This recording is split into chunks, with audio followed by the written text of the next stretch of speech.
You're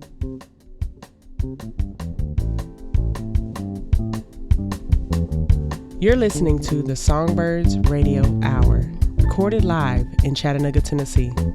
This episode is a tribute to the Empress of the Blues, goddess of Chattanooga's Big Nine, Bessie Smith. We're Zoe and the Vanguard. I'm Zoe, and we're your house band.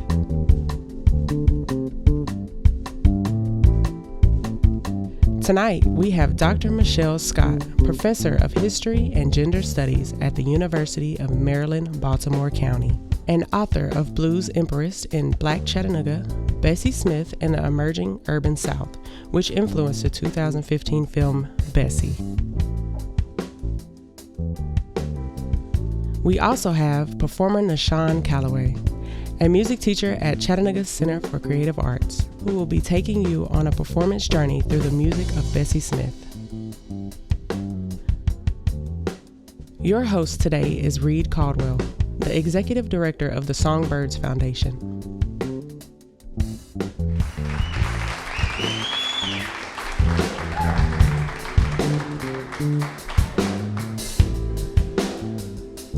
So y'all like my band?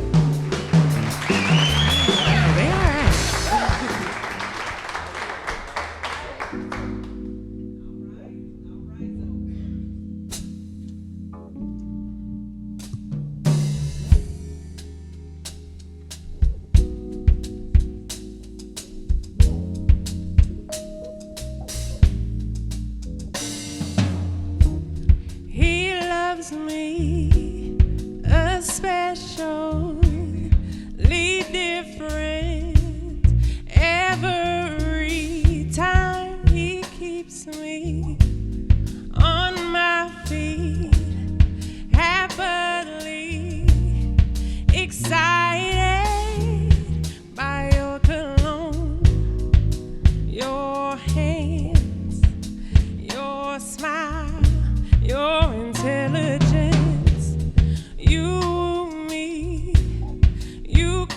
Me, you please me, you tease me, you caught me, give me some things to think about, ignite me, you invite me, you ignite me, you love me, you like me, you invite me to chorus. La da da da da da da da. La da da da da da da da da da da.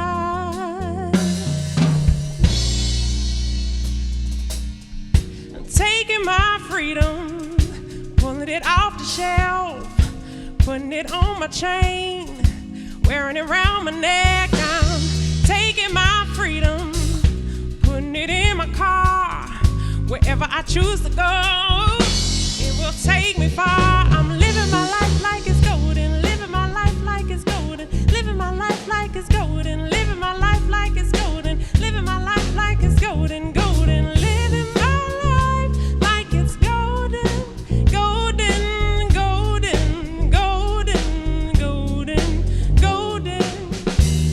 He loves me especially different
life like it's golden, living my life like it's golden. Said I'm living my life like it's golden, living my life like it's golden, living my life like it's golden, living my life like it's golden, living my life golden, golden, living my life like it's golden, living my life like it's golden, living my life like it's golden, golden.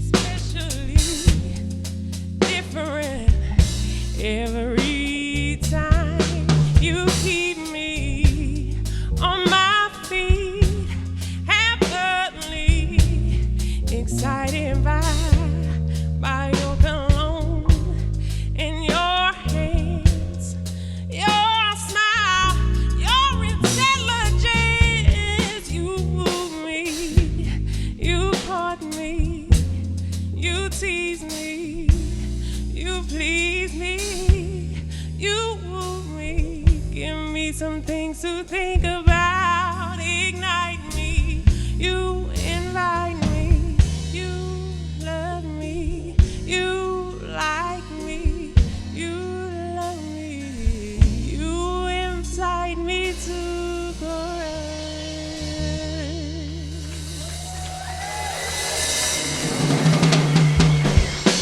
Thank you. You're listening to Songbirds Radio Hour. Here's your host, Reed Caldwell. Hey everyone, my name is Reed Caldwell and I'm the Executive Director of the Songbirds Foundation. I'd like to welcome you to our very first Songbirds Radio Hour. At this point, you might be asking yourself, why the radio? Why not a more contemporary medium like YouTube or the TikToks? Well, I wanted to do this because radio absolutely changed my life. I grew up in Mississippi, and sometime in the late 1980s, I remember the public radio station in Oxford, Mississippi played a full album by the blues legend Sonny Boy Williamson, which I believe was some of the Bluebird recordings from the late 1930s, early 1940s. Anyway, I got excited and I grabbed a Maxell tape and I slammed it in my boombox and recorded the performance off the radio. I just sat there in the middle of my ugly, yellowish green shag carpet and was absolutely mesmerized by that powerful music. It's amazing what someone with soul can do with just 3 simple chords. At that time, I was just learning the guitar, and I listened to that tape over and over and over again for inspiration until my Sony Soundwriter boombox ate the tape.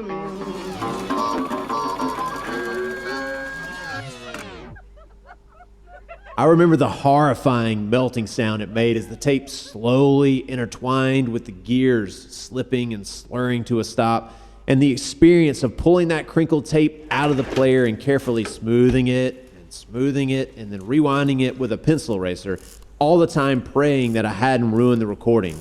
Luckily, it still played, although it did have a slight warble, but I guess a warble that actually gave it an even more hauntingly bluesy sound.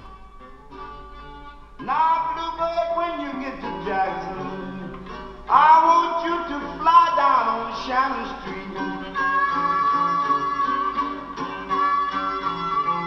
Now, Bluebird, when you get to Jackson, I want you to fly down on Shannon Street. I worked and worked to match the guitar playing on that album. And although I never reached that peak, the experience did reframe my life. It pushed me to seek other blues musicians and to learn more about my culture and blues culture and its deep roots in the South. It gave me perspective and a drive to play music. Then music did an absolute number on me, and here I am 30 years later passing on those same blues chords and those amazing songs onto thousands of kids across the South who are learning to play the guitar through our Guitars for Kids program. That half-eaten tape with its offbeat canner and poor 1930s recording to radio to Maxell tape sound quality helped inspire me to create the Songbirds Guitars for Kids program, a program that over the past 5 years has provided thousands of free guitars and over 250,000 hours of free guitar lessons and in-depth music therapy to kids across the South.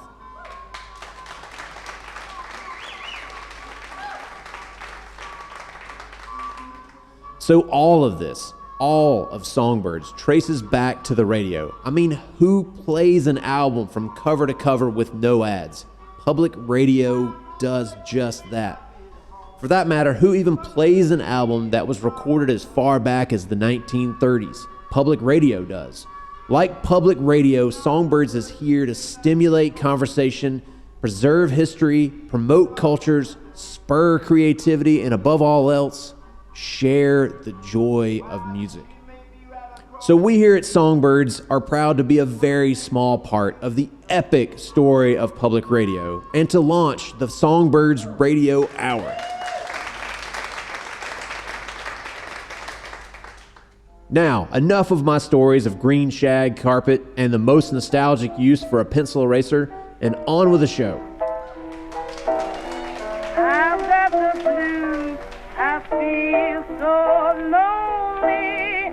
I'd give the world if I could only make you understand. It truly would be grand. Today we'll be talking about Bessie Smith, the Empress of the Blues, and discussing her childhood here in Chattanooga and what it was like for her to grow up near the city's famous 9th Street, which is now known as Martin Luther King Boulevard. If you're from Chattanooga and you're of a certain age, you probably remember the Big Nine. If you're neither of those things, the Big Nine was a thriving black community and cultural hub with lots of black-owned businesses, homes, and as we will talk about tonight, lots and lots and lots of music. Tonight we'll be talking with Dr. Michelle Scott, the author of Blues, Empress, and Black Chattanooga, Bessie Smith, and the Emerging Urban South. For those of you who maybe just aren't that interested in reading, it's the book that influenced the 2015 HBO film, Bessie. This episode will also feature music from Neshawn Calloway, who was a 2020 Music Teacher of Excellence at Chattanooga's Center for Creative Arts. Her and her band will be performing some of Bessie Smith's most popular songs. But before we get to all that, let's give it up for our house band making their debut performance, Zoe and the Vanguard.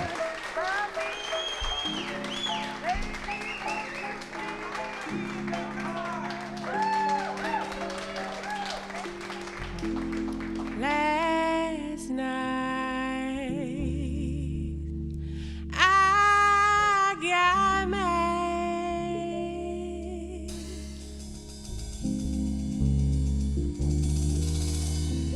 and I said things I shouldn't have said. No, no, no, no. I wanted you to know how deeply I feel. I wouldn't let him talk.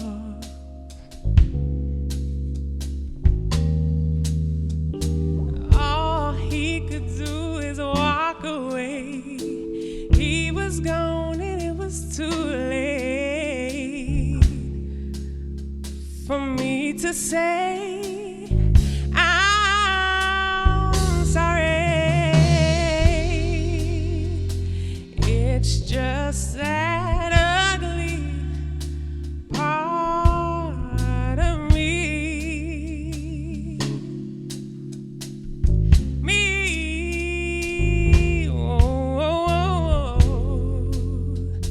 It's just that ugly part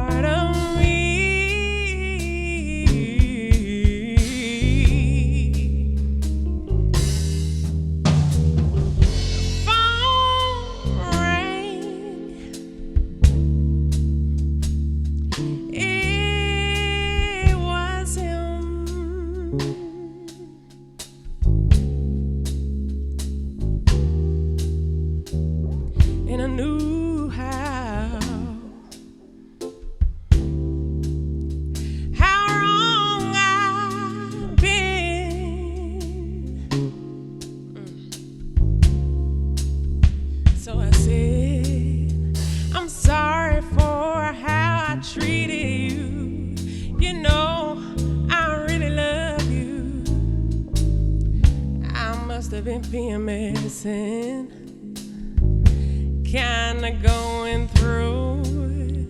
I had no reason to trip out on you. Yes, I was acting like a fool, and all I can say is I'm sorry. It's just that ugly part of me.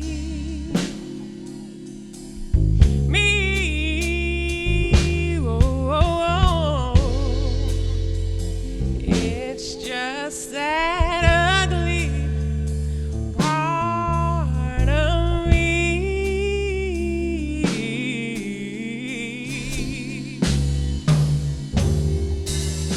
Oh, it's just that ugly, yeah, part of me. Y'all know that ugly part of me. It's just that ugly part of me.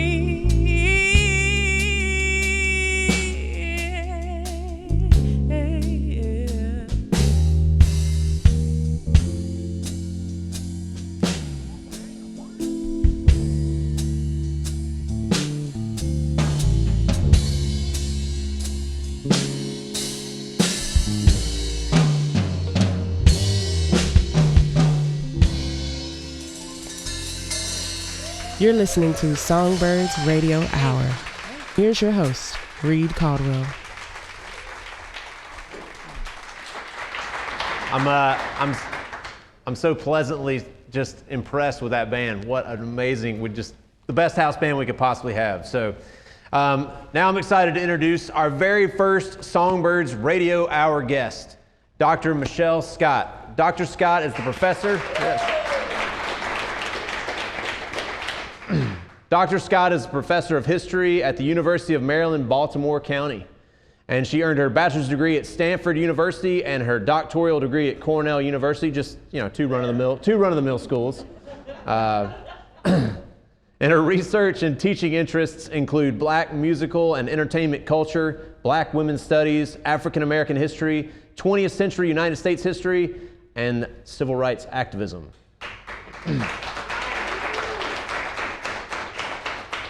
She's got a new book coming out in February 2023, Time, Black Vaudeville, and the Theater Owners Booking Association in Jazz Age America. Got it right, yeah. Which is a study of the origins and economic ramifications of the 1920s National Black Vaudeville Theater Circuit that was based here in Chattanooga. So, please welcome Dr. Michelle Scott.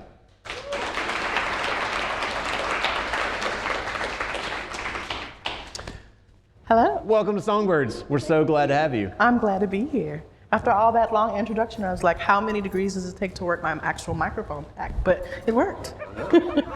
It's amazing. It's a long list of great degrees and all the fun stuff. Let's start off by talking about how 9th Street became a thriving Black community back in the early part of the 20th century. Sure. So 9th Street, which is now MLK, as you guys all know, really gets its start right after the close of the Civil War and the emancipation of African American slaves.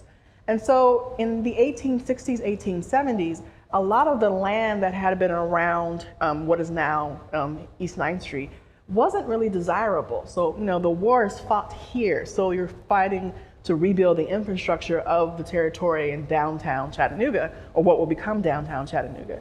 So a lot of the land that African Americans were actually able to buy was really seen as something that white citizens didn't want to purchase, right? And so they're able to come into the downtown area, also because segregation's a little delayed in Chattanooga. It's a little bit more progressive here. And buy restaurants, boarding houses, professional businesses alongside their white counterparts and their immigrant counterparts at the same time. So it becomes a really thriving, diverse but segregated district by the time we get to 1900. Yeah. So give us a little bit about what life was like on 9th Street around that time. So if you took a mental picture of 1900 Chattanooga, you have to take account of the sounds, the smells, and the sights all together. So if you think of West 9th Street and East 9th Street meeting up where the Reed House is right now, you have to take into account that you have jewelry stores, drug stores, dental offices, undertakers. All the way at the very end of East 9th Street, you have coal and timber yards. All of these businesses are happening at the same time. In 1900, it's also really a pre-modern time. So you'll have the beginning of automobile traffic alongside horse and buggies, right? So you can kind of imagine the cacophony of sounds. So you're hearing street vendors, you're hearing the clattering of horse carts being taken down the street. You're seeing an intermingling of people going about their everyday lives in terms of their daily business in a segregated moment, but they're all in the same street. You also have to take account of the smells, right? At the same time that, this is pre-heavily sanitation. So horses are doing their horse business in the middle of 9th Street, all at the same time. So it's a thriving environment. And can you kind of take a mental picture of like the cacophony of sounds and visual images that is 9th Street. Now we've kind of got a little bit of early history of 9th Street. Let's talk a little bit about who we're here to talk about tonight. Let's talk about Bessie Smith. Talk about how living in Chattanooga helped kind of shape her musical life and career. So Bessie Smith is the person that she became to be because of living in Chattanooga. She starts as a street performer, so she doesn't have formal musical training. And she's starting around the age of 9 or 10. So she lives in Blue Goose Hollow. She's walking from Blue Goose Hollow with her older brother, because they're not gonna let a young girl out by herself. And she's singing very adult songs at 9 or 10. So she's singing, about Bill Bailey, won't you please come home? And she's 10 years old, for pennies, nickels, and dimes. And she's getting her start because Chattanooga, particularly 9th Street, is kind of a haven for street culture. So she's singing on one corner where Lovey Austin will be singing on another, where Valida Snow might be playing her fiddle on another, where an early Roland Hayes is buck and wing dancing before he becomes a classical opera tenor, all at the same time. So she's not alone. She's in this thriving environment of a street musical culture. When Bessie would go down to 9th Street to sing on the corners, what kind of sights and sounds would she see in particular? And maybe elaborate a little bit more on the types of music she might hear in some of the clubs and how that really moved her forward. So she would hear, this would be before blues, right? She's known as the Empress of the blues, but when she's performing into the 1910s, so this is before the classic blues when we think of it now. She'd be hearing folk ballads, she'd be hearing songs that came from the traveling minstrel shows or band music that's coming in from the circuses. And all of this is coming in at the same time because of the location of Chattanooga with the Terminal Station and Union Station. Performances can come in, play one night in Chattanooga, and then go on their way to Atlanta or go to Birmingham. And so she's be able to hear professional music, but she's also able to hear street music. People who are using music and melodies to sell their wares from street carts, right? She comes from a family where her father was a lay Baptist minister and her mother was a laundress. So she would have heard religious hymns being hummed as her mother is doing work. So she had a musical background that was not professional, but it was very much imbibed in her everyday life. And she took all of that to the street corner when she's singing, Won't You Come Home, Bill Bailey, or something like Frankie and Johnny, at 10 or 12. Why do you think the history of 9th Street isn't remembered on a national level like other black commerce districts like your Bill Streets or your Bourbon Streets and things like that? I was thinking about this, and even your Bill Streets or your Bourbon Streets are not what they used to be. So at the time that she's singing in the 1910s and 20s, black commercial districts existed in every city across the country where African Americans resided. So 9th Street wasn't unusual. What did make it unusual was the proximity to the fact that you could get to Birmingham, but you could get to Atlanta, that you can make these connections with other black communities. And so I think a lot of the way that we remember or disremember black communities has a way to do with how we think about tourism. Like if you think of black music in places like Harlem, you remember it because the Apollo is still there and people are still trying to put life into that theater. But if you think about Bill Street was 20 blocks, it's now 4, right? And so it has a lot to do with how city boosts their art and entertainment culture, and also how music history is taught or not taught in schools. So if you don't hear anything about Bessie Smith and you don't know the links between a Bessie Smith and a visual presence like Lizzo or Beyonce or Meg Thee Stallion, then you have no really need to kind of remember this history. So I think a lot of it has to do with the investment of folks who live in the town. And unfortunately, the way that 9th Street went, a lot of the streets that were renamed Martin Luther King Boulevard, Street, Lane, became places where a lot of that early history was disremembered, and the history of violence and crime is then the story of those MLK streets, right? So I think a lot of it has to do with the way cities look at remembrance and history and how media looks at the Black past in urban life. Earlier we were talking about, you mentioned Lizzo and Beyonce. Talk a little bit more about Bessie's image and how that, we had a really good conversation. Maybe we can just kind of rehash that conversation a bit. Yeah, I play Bessie Smith, or I play music in every class that I teach. Sometimes my kids love it, sometimes they don't. I say kids, these are college students. They're kids. They're okay. But the way that I get to them is that they'll say, I have no interest in this blues stuff, what are you talking about? And I'll play a modern contemporary song. I'll play something by Lizzo, I'll play something by Meg Thee Stallion or Cardi B, and then I'll play them a Bessie Smith song. And I'm like, the themes are the same. The tempo and the rhythms come from this blues music. You wouldn't have a hip hop unless you had a blues.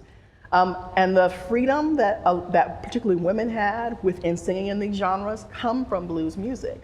And once they can see their own individual everyday lives in the music they're listening to, they realize, okay, I'm not that far away from blues. It's not just a music that, wandering guitar men play. It's actually something that can be lived and heard in the way that we think of contemporary music. Yeah. You were also talking a little bit about just the image, how much the image is today is they've got, makeup artists and all this stuff. And you said, Bessie could have just been your aunt. Yeah, the image of Bessie Smith is what I like the most, because when you put her picture up on the screen alongside Ma Rainey or Lovey Austin or Alberta Hunter, these are everyday African-American women.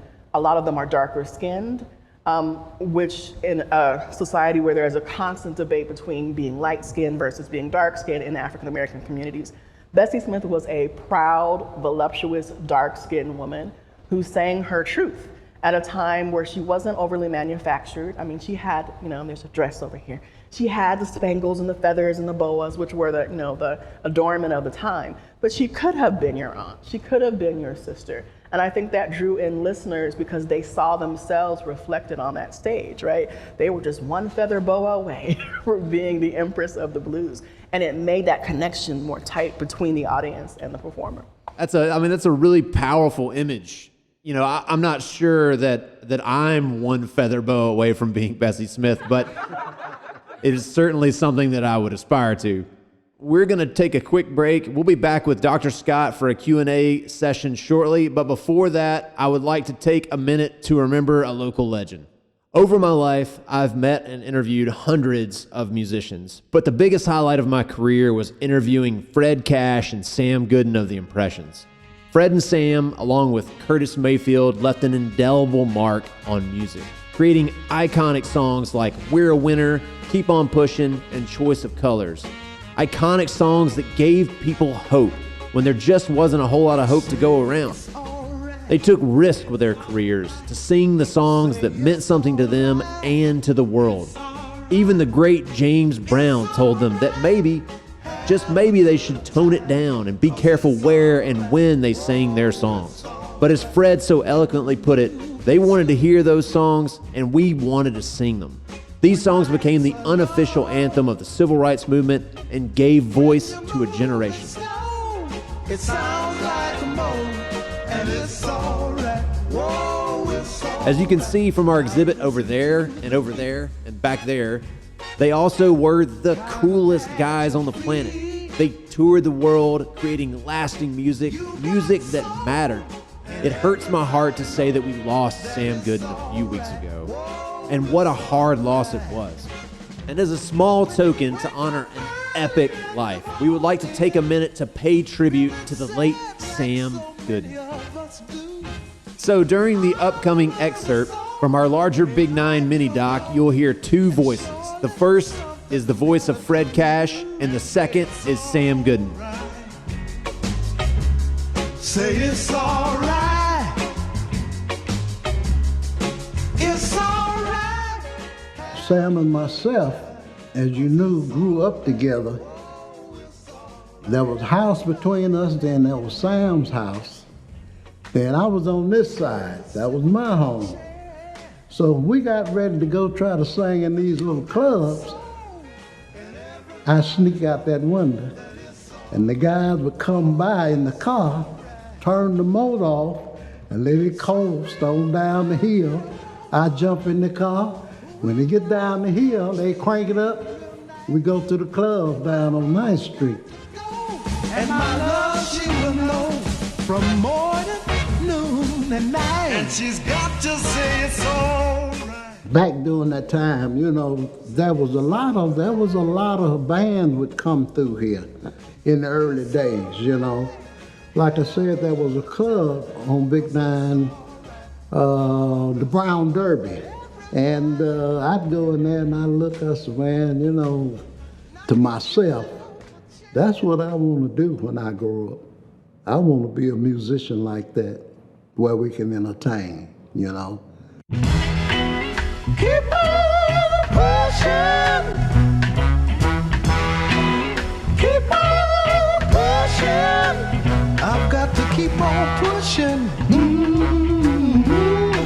I can't stop now. At one time, you look at a situation when you get on tour with other acts, and most time you went south, all through the south, all of the cities, all of the states in the south is where you went, and you get a chance to see what's going on.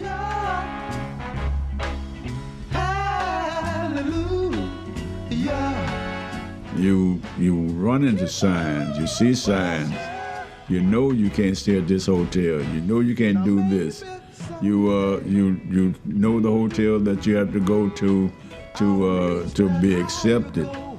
And restaurant, you didn't have none of those. You had to go across town to try to find the restaurant. Little bit of soul. But Curtis at that time, I think he had his thing. He was a young guy. He was younger than all of us, you know. But he had his fingers on the pulse as far as what was going on with Martin Luther King. And he was able to write these songs about what was happening, you know. Keep on pushing, choice of colors, people get ready, you know. He was telling me a lot of time that they would sing those songs for inspiration. Like we recorded Amen, big tune, Amen, Amen. They sang them songs as they marched, you know. But we was just on the road working so much and heard about Martin Luther King, them singing these songs. Man, that was a big deal to us. So they got their inspiration from a lot of those songs. He was writing because he was trying to uplift the black people spirit, because like we are winner, it's just letting them know that, hey, no matter what anybody say, we are a winner. We are moving up. We're not staying down. We're holding our heads up, and we're just as good as anybody else. And that's where we carried. We carried that through the South on our back. Don't need no ticket. You just thank the Lord.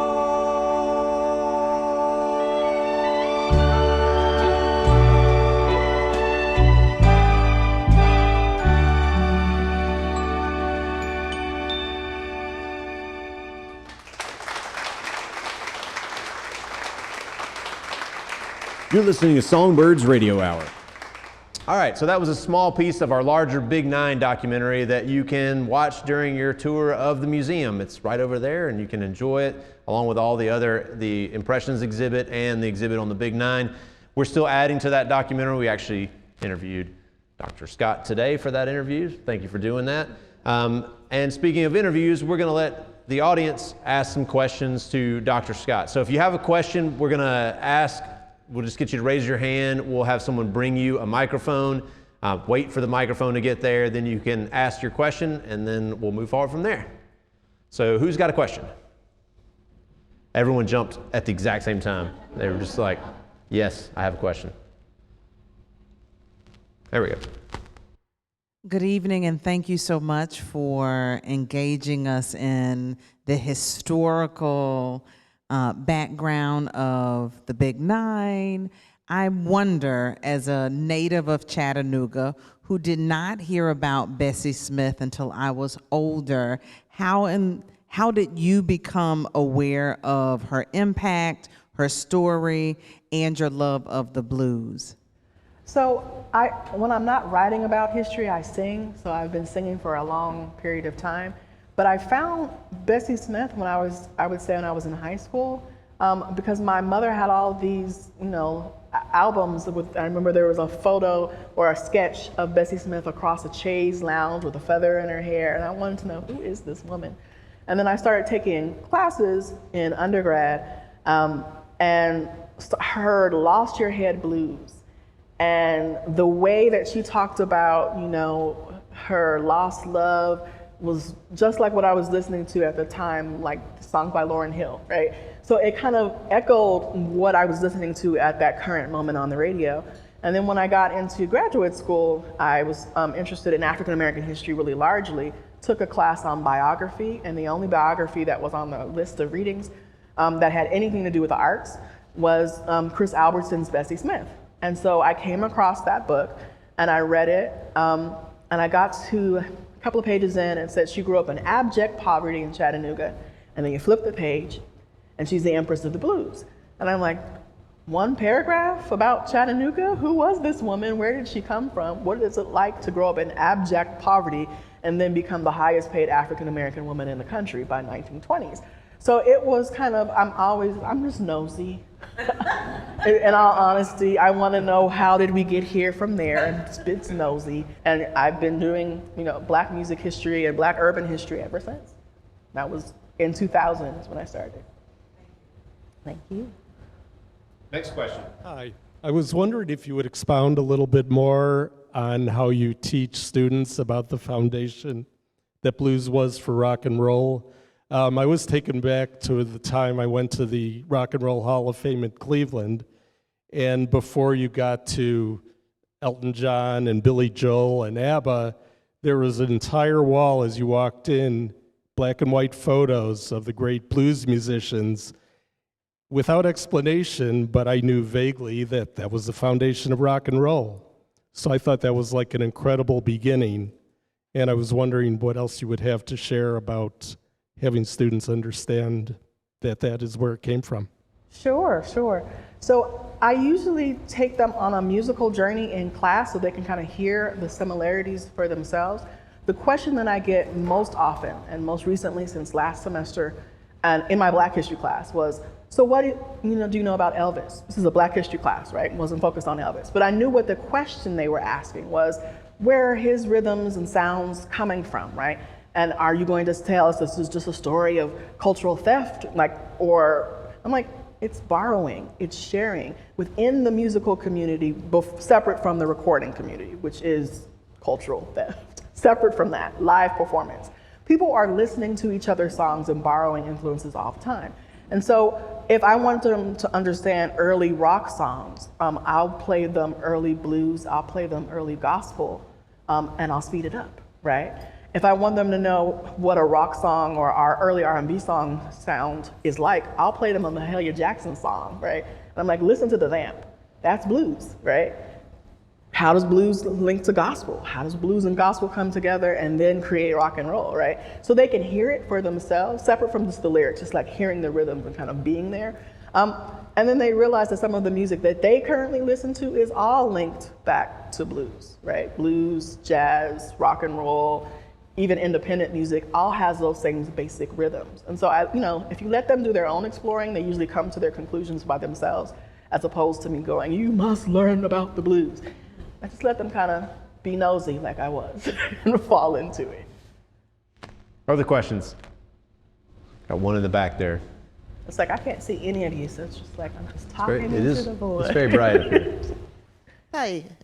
I was wondering, when she left Chattanooga to pursue her career and the fame, was it after she became successful in New York and Chicago, was that known here in Chattanooga? And did she ever return to Chattanooga to perform or to, I don't know, do things for the betterment of the community at all? So I always say that Chattanooga was always Bessie Smith's home. She never completely left it. When she went to go join the vaudeville circuit, or the pre-vaudeville circuit in 1912, she would send money back to her family who lived here. When she finally recorded and started to make it big, she took her 2 older sisters up with her to Philadelphia, which is where she actually lived, Viola and Tenny. And then her other family members, particularly her oldest brother, Andrew, remained in Chattanooga. So she came back and forth to see her brother, her sister-in-law, and her nieces and nephews all the time. But because the Toba circuit was based in Chattanooga, she was a headliner on this Black vaudeville circuit and played the Liberty Theater often. So she never forgot about her community, but in terms of like singing to fundraise and that type of stuff, it wasn't necessarily fundraising for things here in Chattanooga, but she sang for things like the fund to support the Scottsboro Boys, for example, right? So she did a lot of private philanthropy that we don't talk about when we talk about the Bessie Smith image. We talk about the wild sexual woman, but we don't talk about the fact that she was really a political activist in her own way, in her own blues queen way. So Chattanooga was always her home. All right. Well, I guess that concludes the Q&A portion of our program. Let's give the lovely Dr. Scott another round of applause. Thank you so much for being here. That was great.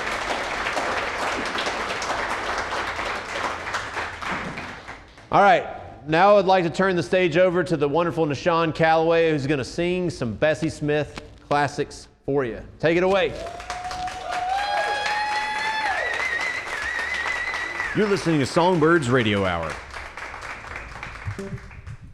The first song that we're going to do is a song that Bessie Smith, the first song that she recorded in 1923 when she was discovered by Columbia Records. Executive Frank Walker took her back to New York City, where she made her first record that sold over 60,000 copies in 6 months and made her the highest paid Black entertainer in the country. And this is Downhearted Blues.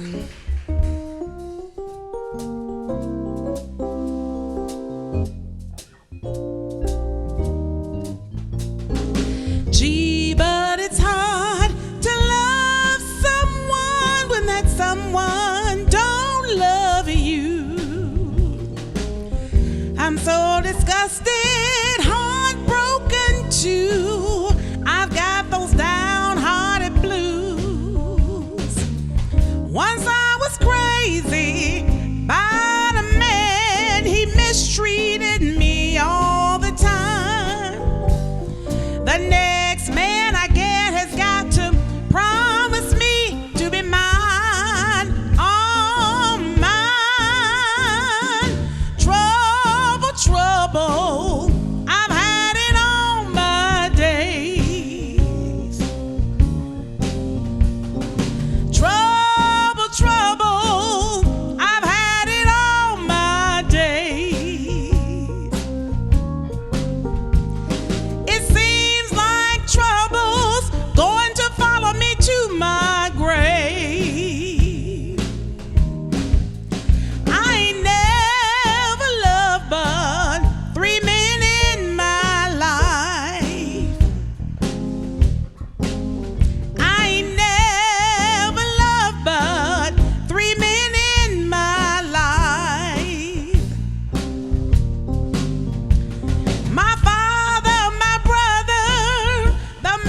you.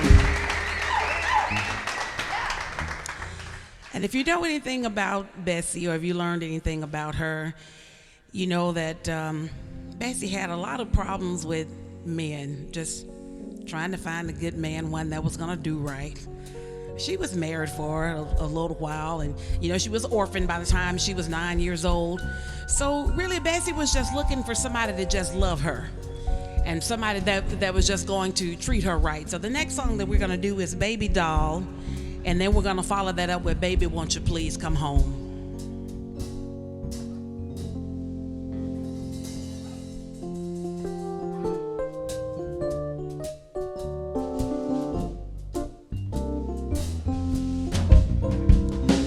Honey, there's a funny feeling round my heart, and it's bound to drive your mama wild.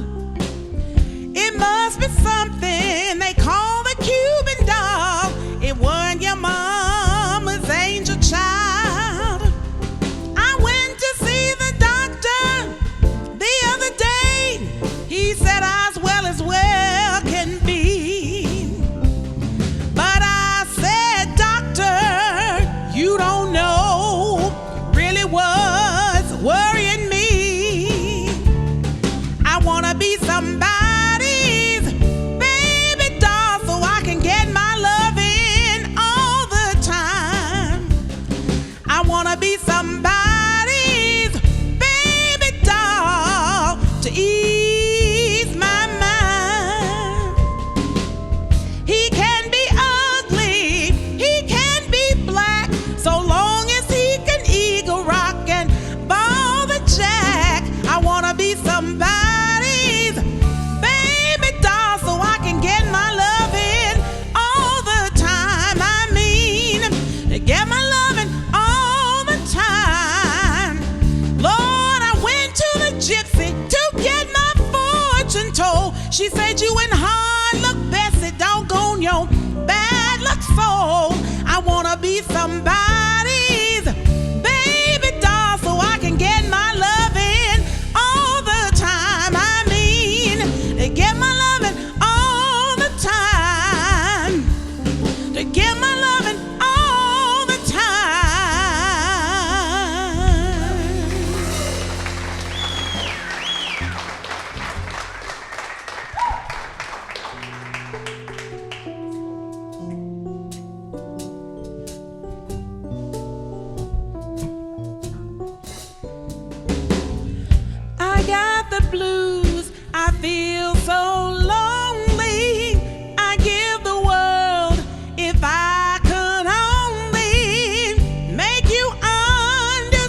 Once I lived the life of a millionaire, spending my money I didn't care. I carried my friends out for a good time, buying bootleg liquor, champagne and wine. When I began to fall so low, I didn't have a friend and no place to go. So if I ever get my hands on a dollar again, I'm gonna hold on to it till them eagles grin. Nobody knows you when you're down and out. In my pocket, not one penny, and my friends, I haven't any. But if I ever get on my feet again, then I'll meet my long lost friends. It's mighty strange, without a doubt. Nobody knows you when you're down and out. I mean, when you're down and out.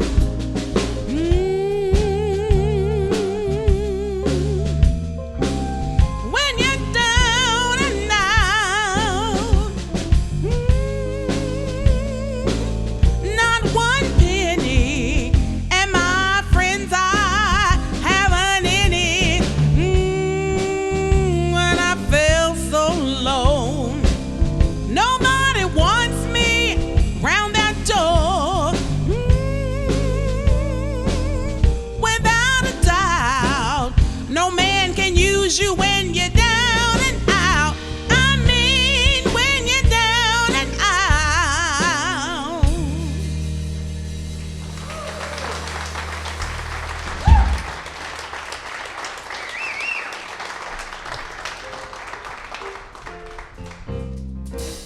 There ain't nothing I can do or nothing I can say that folks don't criticize me. So I'm gonna do just as I want to anyway, and don't care if they all despise me. If I should take a notion to jump into the ocean, ain't nobody's business if I do. If I go to church on Sunday, then just shimmy down on Monday. Ain't nobody's business if I do. If I do. If my friend ain't got no money, and I say, take all of mine, honey, ain't nobody's business if I do. If I give him my last nickel and it leaves me in a pickle, ain't nobody's business if I do. If I do. Come on, play for me. Thank you so much to Songbirds for allowing us to come and be a part of tonight. I just want to introduce the band. This is Miss Sandy Asplin on keys, Mr. Darryl Kelly on drums, Mr. Stanley Elder on bass. I am Neshawn Calloway. We are part of a band called Sound Advice. You can look us up, and we would love to come and play for one of your special functions. Thank you again so much for allowing us to come and be a part tonight. All right, as Neshawn plays us out, let's give her another big round of applause. What an absolutely spectacular performance. Ain't nobody's business if I do. So as we wrap up the very first episode of the Songbirds Radio Hour, I would like to leave you with this. As you can see from the program tonight, Chattanooga has a rich musical legacy. It is important that we share these amazing stories. These gems help preserve our history and promote our community. These stories are windows into the heart of Chattanooga and a possible way forward. Music has always been an outlet of change and camaraderie, and we here at Songbirds, along with all of you, hope to continue that trend by helping kids find their musical voices and learning how to rock.